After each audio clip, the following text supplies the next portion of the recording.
So we're talking to Damir Josipovic, who is an author of an article for the special issue of Contemporary Southeastern Europe on censuses in post-Yugoslav space. He's specifically written about censuses in Slovenia.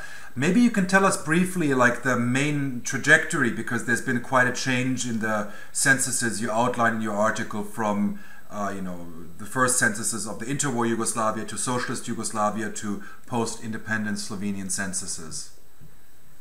Yeah, well, there has been a major change actually in first in the scope and second in the methodology, and the third on the special questions, the so-called soft questions on ethnic issues or religious affiliation and so on. This is the major difference in this from this Yugoslav period to the post-war and independent period of Slovenia. Mm-hmm. In particular, Slovenia is the only country of the countries of former Yugoslavia which has had no census in the last round, which actually involved remuneration in person. It was an administrative census, so to speak. How was that experience? Because this was in a certain way, even in Europe, there are quite a few countries which do it this way. I think 4 or 5 approximately in Europe have this kind of technique. Why was this shift made, and what has been the results of this rather significant change?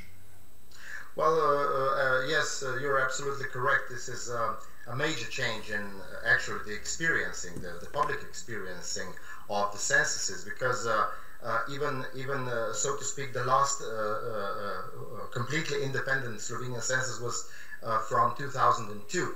And this was 1 year after the scheduled census, in a way, partly because of problems with the law. So first, according to Slovenian law, you need to have a law 1 year before or prior to the census to carry it out.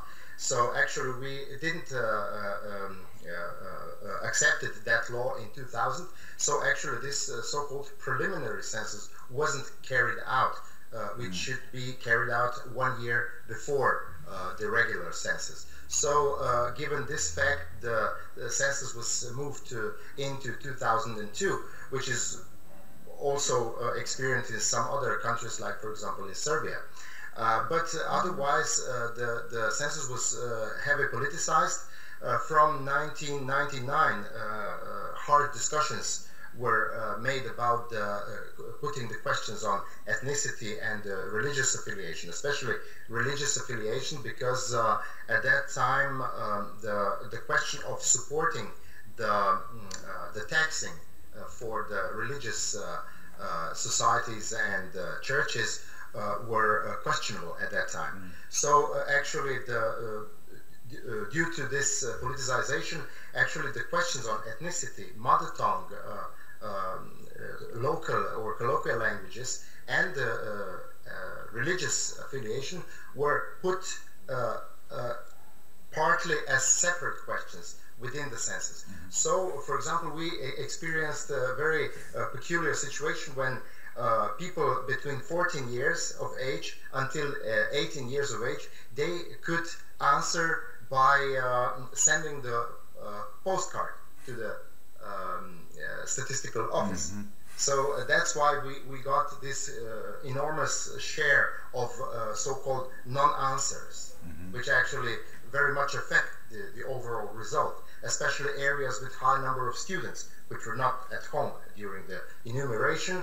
That's why, for example, the share of Slovenes in these areas are smaller, but also the shares of other ethnicities.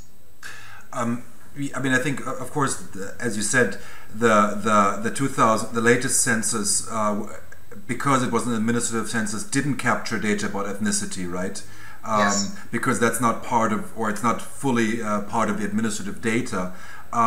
So how has that been perceived in Slovenia? Because of course, in the other countries which are looked at in the special issue, the ethnicity question is the most important one in public debate. not statistically maybe, but in terms of public discourse, ethnicity, religion, and language are the most sensitive, the most controversial ones.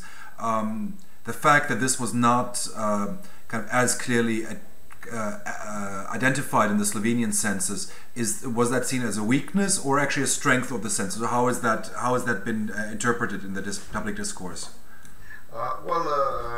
Public discourse was actually more or less shaped in some kind of waiting for a census result to be published.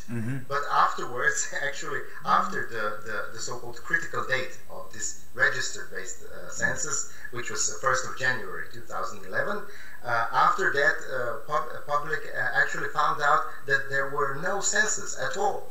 So actually without any information, or very scarce information in media and other sources, people were left actually without information. So of course, also in Slovenia we have a really strong emphasis on the ethnic data given by censuses, on religious affiliations, on language policies, and so on. And because of this, because of lacking these questions, we don't have now new information about, for example, constitutional minorities like Roma population, Italians, Hungarians, and of course other former Yugoslav ethnicities which are not covered within the constitution. So is there a debate about how to address this, whether or not to have a separate way of enumerating minorities, or how to deal with this? Because again, as you mentioned, the constitutionally recognized minorities have some safeguards, like a seat in parliament, for example. So all of this doesn't explicitly but implicitly hinges on some knowledge about their size, I would presume. Exactly. Now, at the moment, we only have so-called areas, but in a rough sense, we have geographical areas of where presumably could live or is living a particular minority. This is mostly true for Hungarians in northeastern part, in Prekmurje, near Hungarian border, but it's already questionable with Italians on the seaside, on the littoral, and around Trieste region. Koper, for example, Piran and Isola as three major centers of Italian population in Slovenia.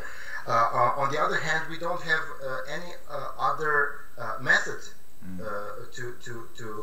in any way to estimate these numbers, except which is now rather proposed, is the proposal of so-called partial inquiries or partial surveys, more regionally concentrated. And now at the moment we are trying to get on with this kind of survey in the case of Hungarian population in Slovenia.